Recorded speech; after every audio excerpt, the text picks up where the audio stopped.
Le but de cette vidéo est de présenter le travail d'une force et la relation nécessaire au calcul du travail d'une force. On commence par une situation afin de mettre en évidence le travail de différentes forces. Alors pour cela, on va considérer un chariot, un peu comme le wagon d'un train, qui se déplace sur des rails. Et on veut faire se déplacer le chariot, ici, de la gauche vers la droite. Pour cela, on peut attacher une corde au chariot.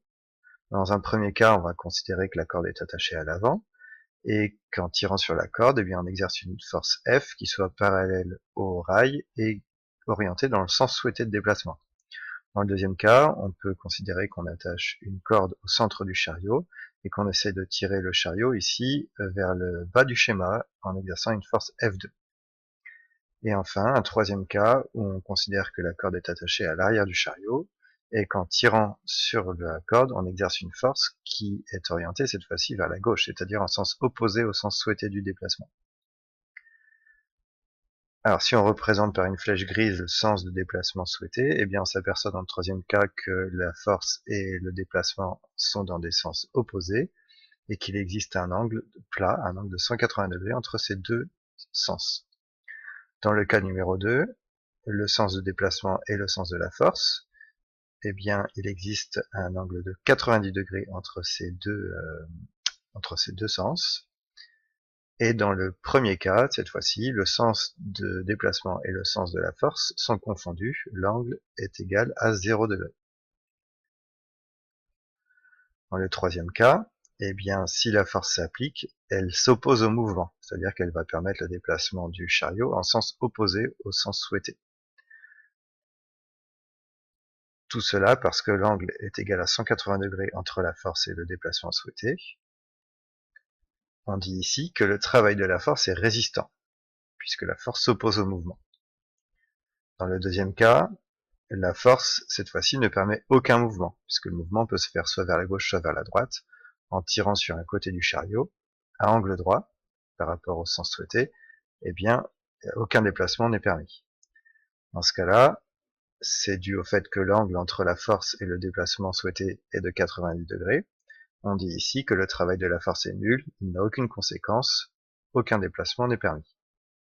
Dans le premier cas, cette fois-ci, la force favorise le mouvement, elle est orientée dans le même sens que le déplacement, ce qui correspond à un angle entre les deux flèches, entre les deux sens, qui est nul, qui vaut 0 degré, et dans ce cas-là, on dit que le travail de la force est moteur, puisqu'il permet la mise en mouvement du chariot dans le sens de déplacement souhaité. Comment généraliser ces trois situations et comment calculer mathématiquement le travail d'une force? Eh bien, on va étudier la relation théorique. Le travail est symbolisé par la lettre W. Le symbole AB en indice permet de préciser le déplacement. Ici, donc, on considère que l'objet se déplace d'un point A vers un point B.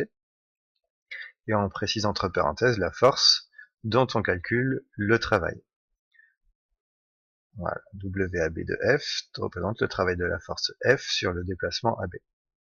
Ce travail, il est égal à la valeur de la force, représentée par le F sans flèche, multiplié par le déplacement AB, multiplié par le cosinus de l'angle alpha, qui est mesuré entre le déplacement de A vers B et la force. Ici, il faut tenir compte des deux sens, le sens du déplacement et le sens de la force.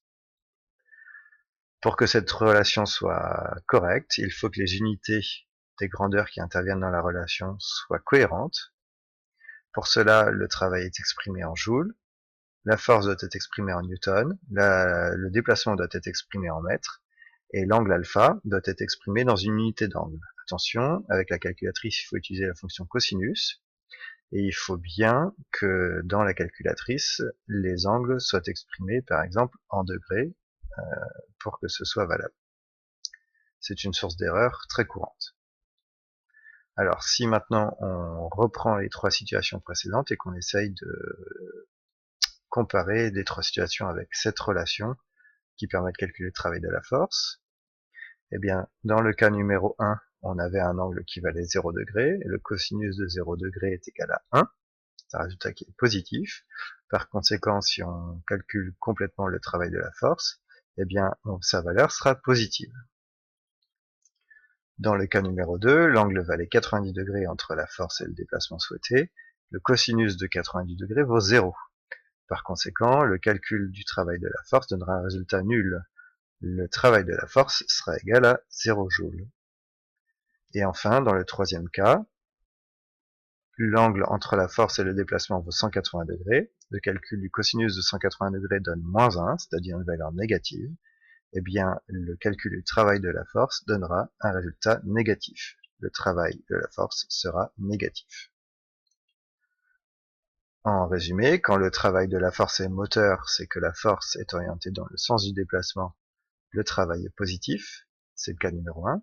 Dans le cas numéro 2, quand la force est perpendiculaire au déplacement souhaité, eh bien son travail est nul, parce que l'angle vaut 90 degrés. Et dans le cas numéro 3, quand la force est orientée en sens opposé au mouvement souhaité, eh bien son travail est résistant et la valeur du travail est négative.